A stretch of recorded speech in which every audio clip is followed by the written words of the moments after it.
Hi everyone, it's Monday again. It's August 31st, and what can I say? It's Santiago is good, weather's good. It's kind of getting a little bit chilly now in the mornings. It's we could kind of feel the summer is over. I was in town earlier today and took this picture. As you can see, the weather's not too bad, but it's windy and it's chilly in the mornings. So you have to be careful. Have to put a jacket on or something in the morning or in the afternoons, otherwise it gets to be too cold. So fall is definitely here. Now, virus-wise, it's pretty much more of the same from last week. You could still see the graph is going up for the new. These are daily numbers for Spain. So it's 9,658. That was from August 27th, a couple of days ago. And you can see that's actually higher than the highest we were at back in April. But as I mentioned last week, it's the number of deaths are much lower. But even so, it still looks like the August vacation month in Spain has had people moving around, and I feel it's the reason why this is kind of going up now. Hopefully now, since this is the end of August, that people now go home. I could definitely see that in Santiago today when I was there. Much less people in town now, less tourists in general. You could still see a few, but it's not a lot. And hopefully, virus-wise, that's good news, because that means people are staying more home, and there's less family meetups and other big groups getting together. So as you can see, these are the Spanish numbers. The Galician numbers. I found a good article in La Voz. I'll put some links below in the description. So you could see here this is from yesterday, the 30th. The last number, 310 new cases in Galicia for one day, and that's the third day in a row with more than 300 new cases. The other day there was someone saying that it was actually in the paper as well, at the Correos distribution center up at the airport. It was someone that got infected there, and so it's definitely getting uncomfortable. I don't feel like it's totally not the same stress level we had in March and April at all. Although you could see the daily infections back in early April there in yellow. In yellow, that's the part where we were in the stage of emergency. And the gray part after that, it's after we opened up. And you could see that it was in the beginning of August where things started to move up again. And I think my theory is that that's because of the vacationing. So that's on a Galician level. Let's have a look at the map, because La Voz de Galicia had a good thing. I hope they don't mind that I borrow these graphics from them. There's a link in the description below to the article that has all the text and everything that describes this. This you could see the color coding is all the red circles are new outbreaks in August. The orange ones are in July, and then the gray ones are in June. So remember we had that problem up in the north coast where the Camino del Norte was cut off for a while. That's the big gray thing we have up there at the top right. Now that's taken care of now, so that's not a problem anymore. But you could see in August we had big spikes spread all over. And this one is pointing at the text there. It says Arsua. There was on the 20th of August, there was a pilgrim that had the virus and was doing the Camino and left 8 other positives. So that one pilgrim, I guess, then infected another 7, I guess. So there was a total of 8, as far as I understand. That was in Arsua.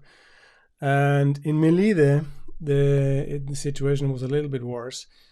Now, this situation is not related to any pilgrims at all. It's just the text says on the 18th of August, 4 young people were diagnosed with the virus, and they had a lot of contact with a lot of other younger people between 18 and 30 years old. So at the end, after they did a big swipe and they tested a lot of people, they had 77 cases. At the end, they detected a total then of 77 cases in Melide. And Melide is, I think, is a little place. I think they have 9,000 inhabitants, more or less. So these are places, and of course, Melide is where you go through when you walk Camino Frances. So, as well as Arzúa.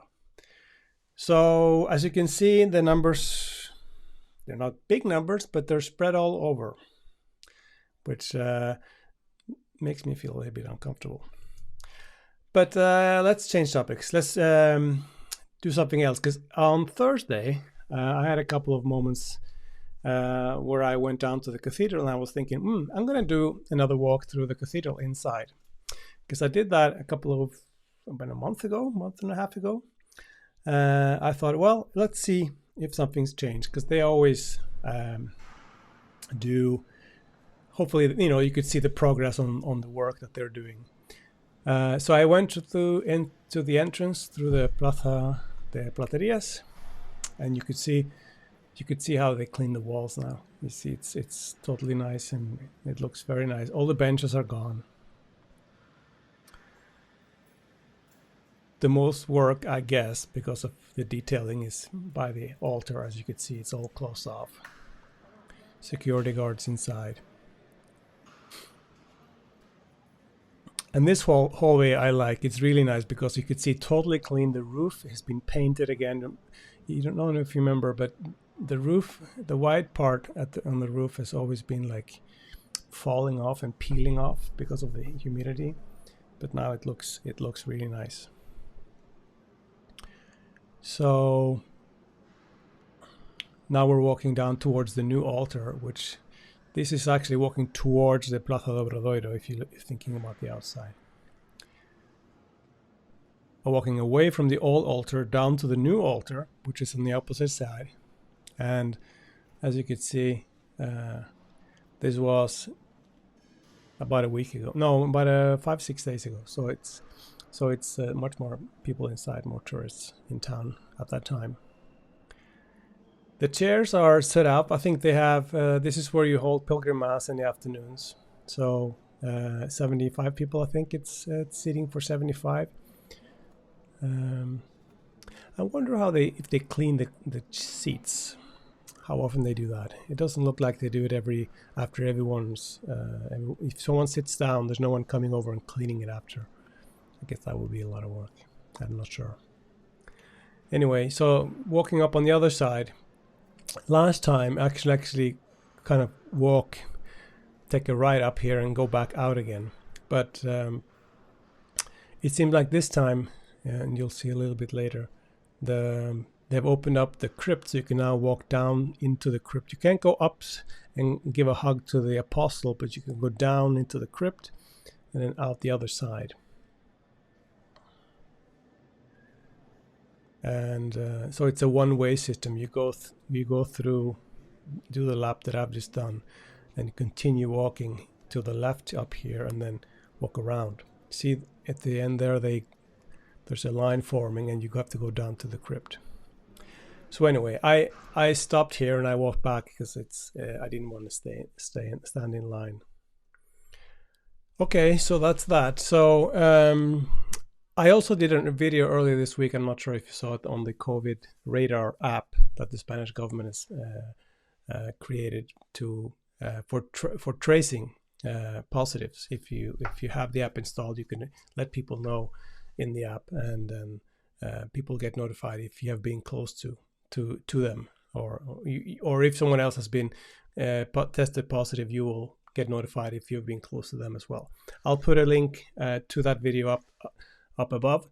And after this, I'll also probably do a video, because I did a walk through Old Town today, just a little lap, but I don't want to add it here. It gets too long. So I'm going to make a separate video on that. So have a look at that. Other than that, hopefully things are good where you are. I feel like in Spain now, we just have to wait to see if the numbers go down when September comes and people, tourists and travelers to Santiago, it tapers off a little bit, and then we could hopefully get the numbers down and make it safe to walk again. So hopefully you're good and staying safe. See you next time. Ciao.